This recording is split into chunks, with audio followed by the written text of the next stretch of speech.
birthday. My family asked me, what you want to do today? I said, listen, I just want to feel normal. I don't want nothing special. There's people who go to work every day on their birthday. They don't complain.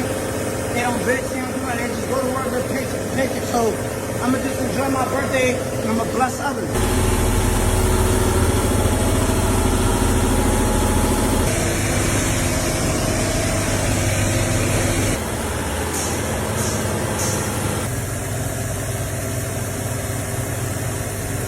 Today on my birthday, it's not about me today, it's about them. These guys come every day on their birthday, they work, they don't complain. I got $50,000, I'm gonna give it to them.